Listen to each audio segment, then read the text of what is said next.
ಅರ್ಧಂಗಿ ಮೊದಲ ಗೀತಿಯಾಗಿ ನನ್ನ ಮನೆ ಪ್ರವೇಶ ಮಾಡಿದಾಗಿನಿಂದ ಪ್ರಥಮ ರಾತ್ರಿಯಿಂದ ಇಲ್ಲಿವರೆಗೂ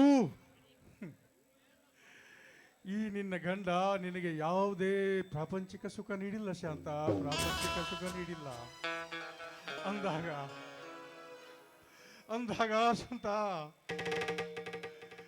ನನ್ನಂತ ನಾಮರ್ಥ ಯಾರಿದ್ದಾರೆ ಶಾಂತ? ಈ ಸಮಾಜದಲ್ಲಿ ನನ್ನಂತ ನಾಮರ್ಥ ಯಾರಿದ್ದಾರೆ ಸ್ವಾಮಿ?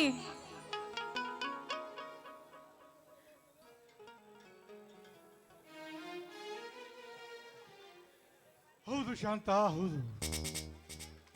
ಒಂದು ಹೆಣ್ಣಿಗೆ ಬೇಕಾಗಿದ್ದು ಯಾವ ಬಂಗಾರದ ಆಭರಣಗಳಲ್ಲ, ವಸ್ತ್ರ ವಿನ್ಯಾಸಗಳಲ್ಲ, ಯಾವ ರೊಕ್ಕ ರೂಪಾಯಿಗಳು ಅಲ್ಲ. ಹೆಣ್ಣ ಸುಂದರವಾಗಿದ್ದರಾಯ್ತು, ಸುಂದರವಾಗದಿದ್ದರಾಯ್ತು. ಅವಳಿಗೆ ಬೇಕಾಗಿದ್ದು ಆ ತನ್ನ ಗಂಡನ ಪ್ರಾಪಂಚಿಕ ಸುಖ. ಆ ಪ್ರಾಪಂಚಿಕ ಸುಖ ನನ್ನೊಂದು ಇನ್ನೂವರೆಗೆ ಕೊಡ್ಲಿಕ್ಕಾಗಿಲ್ಲ ಅಂದ್ರೆ ಸಮಾಜದಲ್ಲಿ ನನ್ನಂತ ಹೇಳಿ ಯಾರಿದ್ದಾರೆ ಸಾಮಂತ? ಈ ಸಮಾಜದಲ್ಲಿ ನನ್ನಂತ ಹೇಳಿ ಯಾರಿದ್ದಾರೆ? ಇಲ್ಲ ಸ್ವಾಮಿ, ನೀವು ಪಾಪಿ ಅಲ್ಲ ಸ್ವಾಮಿ, ನೀವು ಪಾಪಿ ಅಲ್ಲ. ನೀವು ನನ್ನ ಅದೃಷ್ಟಗಳಿಗೆ ಕೊರಳಿಗೆ ಮಾಂಗಲ್ಯ ಕೊಟ್ಟು ನನಗೆ ಬಾಳ್ ಕೊಟ್ಟರೆ ನನ್ನ ಪಾಲಿನ ದೇವರು ಸ್ವಾಮಿ, ದೇವರು.